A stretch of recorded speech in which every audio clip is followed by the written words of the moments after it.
I'm going vegan again. Back on the prowl. Love me until next me.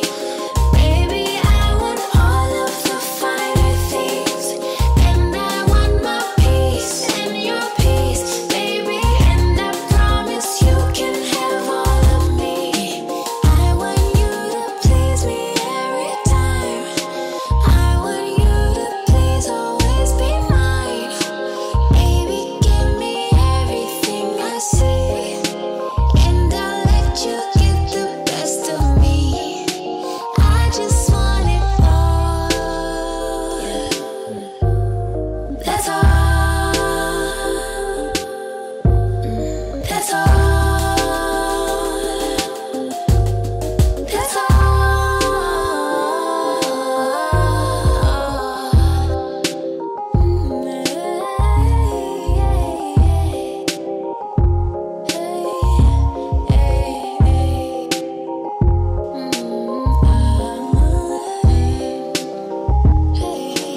I don't want the Chrysler, give me Bentley. Be a gentleman, talk to me gently. You can keep your secret, give me Fenty.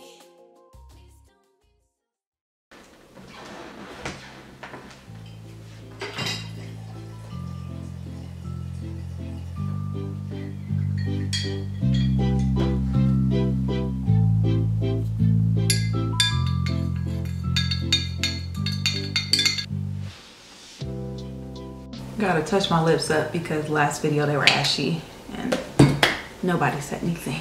Greetings and salutations to you. Hello, hello. I hope you are feeling frisky and full of potential today. I am Angel White. I make music and I share mindful lifestyle content. And today is a what I eat. My fave. Let's do a few updates. So, one, I'm going vegan again. Back on the prowl. A good Trina bop. Yes, I'm transitioning. Date TBA. But it is happening. I've been doing my Googles and I have been watching YouTube documentaries, and I'm convinced that I'm ready to transition from being a plant-based girly to a vegan woman. This is not my first time at the rodeo. I've tried to be a vegan a few times and honestly, it's butter. I cannot give up butter. It used to be chicken. I mean, I'm from the South, I live in Atlanta. It's almost expected, right? But I can even now imagine a life without chicken gristle. That's a big step for me. But yes, butter has me in a chokehold. I blame Dave Asprey of Bulletproof Coffee. He put me on to putting butter in your coffee and I have been hooked. But I'm also giving up coffee, which is a travesty. So if you all have any suggestions on substituting butter, but not with vegan butter, because I put butter in coffee.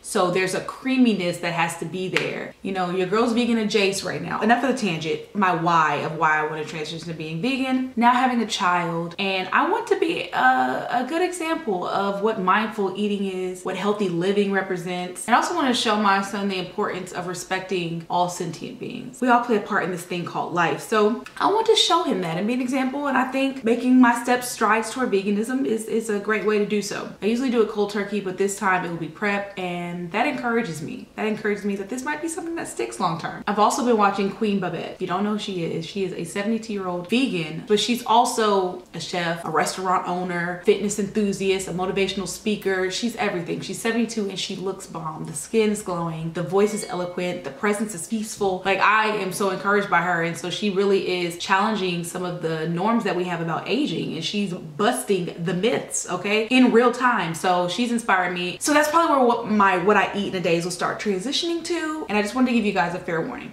Second, now you know how I feel about this one. You know how I feel about this one, right? Okay, so I have not been getting my water in. I'm ashamed to say it. I have not been getting my water in. Life has been lifing on a different level. My baby's 4 months now, so things are happening that I was not prepared for, and water took a backseat. Just gonna be real with you. But, you know, I like to get half my body weight in, right? Half my body weight in ounces of water is worth. So I strive to get like 70 to 80 ounces a day. So if you're nosy, go and do the math. But that's how much I strive to get, and I was barely getting 40. It made me think of like, when was I really killing the water game? Besides being pregnant, it was before I was pregnant, I would make Soleil. So if you're not familiar with Soleil is, here you go, here you go. So you'll set aside some water, you'll concentrate it with the pink Himalayan sea salt, let it sit, and then you use a small amount of Soleil in just like a regular cup of filtered water. And it's been changing the game. I've been drinking these down ever since then. It is nature's Gatorade. I love the way it made the water taste. I felt like it was like a fat water. I don't know if that makes sense, but like there was a fullness to the water. There's not a lot of evidence-based information about this, but this is an N=1. And I can tell you by me drinking it, I feel better and it tastes better. So take it or leave it. I'm just sharing my experience with you. And sharing experience is all this is about. So what I eat in a day is just to inspire, to get you to try something fun with your meals, to eat more plants, romanticize your plate. That's what this is all about. So are you ready? I'm ready. Let's get into it.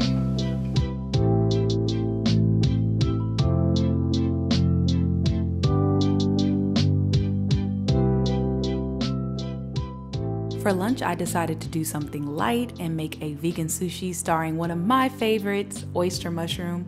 I start by sauteing it in some olive oil and fresh garlic, adding soy sauce, a little bit of ground ginger, garlic powder, and a dash of sugar. I used white sugar, but feel free to use coconut sugar or any other sweetener of your choice. The idea is to get them as crispy as possible and allow the water to evaporate. I love using a cast iron because it does a really great sear on it as well. Okay, so now for the sushi preparation. I am folding the nori in half horizontally. So I assume this is hot dog, or is that hamburger? Okay, you see what I'm doing. And then I'm gonna measure the cucumber and cut it according to the size of the nori sheet. Here is a great tip. They say to remove the seeds of the cucumber because it's a very watery substance and it can make the sushi very soggy. So I removed that, chopped up some carrots, and now for the rice.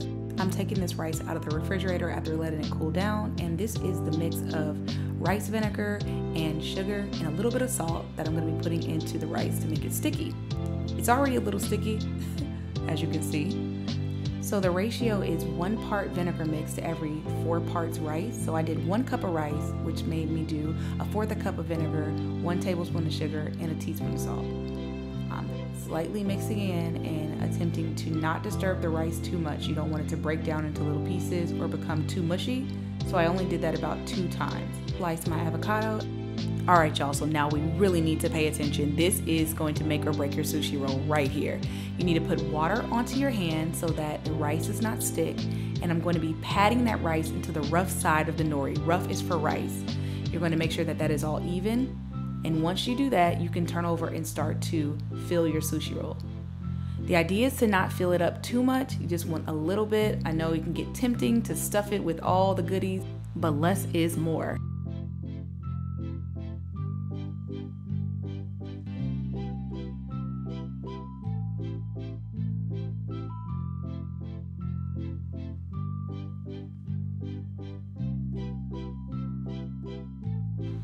Okay, so now the moment of truth, rolling the nori.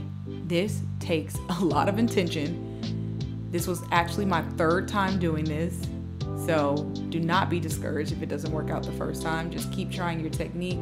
Make sure your rice is cold enough. Make sure your hands are wet enough.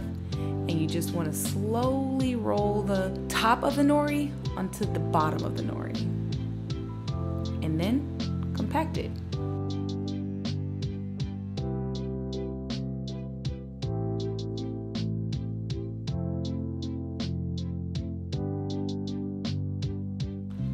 Next, you'll need to get a wet cheesecloth or a nut bag, put that on top of the roll and get your rolling mat, and then you'll squeeze that into the mold.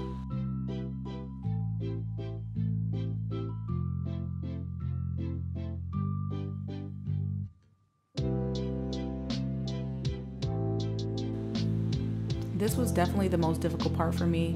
You do want to make sure that your knife is saturated with water to ensure that the rice does not stick to it while cutting and that you have a very sharp knife. Otherwise, you will destroy your roll, as you'll see right about here. You'll see.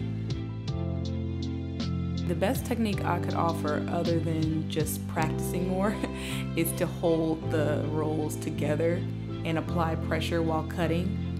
and that allowed me to get the cleanest cut. After I cut them, I did remold them by hand, and they came out like this. And I think I did a great job with this being my first attempt at uramaki, affectionately known as the inside out roll. And it tasted great. I ended up adding some wasabi and some soy sauce, and as you see, Instagram saw it first as always, so follow your girl over there. And that was lunch.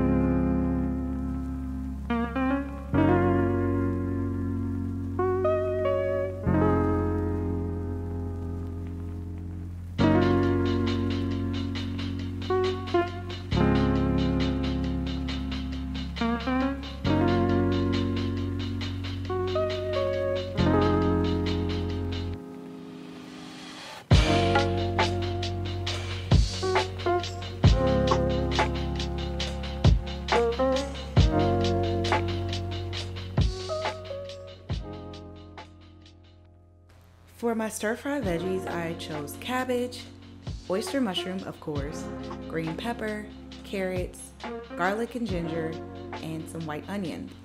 First step is to add the mushroom directly to the pan. We're going to heat that up and allow the water to evaporate from the mushroom, so this can allow optimal absorption of all the seasonings. I then add olive oil and the onion and allow that to saute.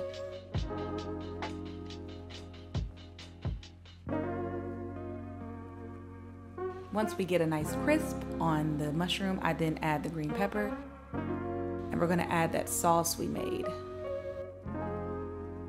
I actually forgot to add the garlic and the ginger before I added the sauce, so I would say do that, let that saute and get fragrant, then add the sauce. I'm now gonna add the carrots. And a tip I would say for next time is I would saute the cabbage a little bit by itself first to soften it, and then mix it into the stir fry. I found that the cabbage was taking so long to cook that the other veggies were getting a little overcooked. So I ended up taking out a little bit and cooking it in smaller batches, and that helped quite a bit.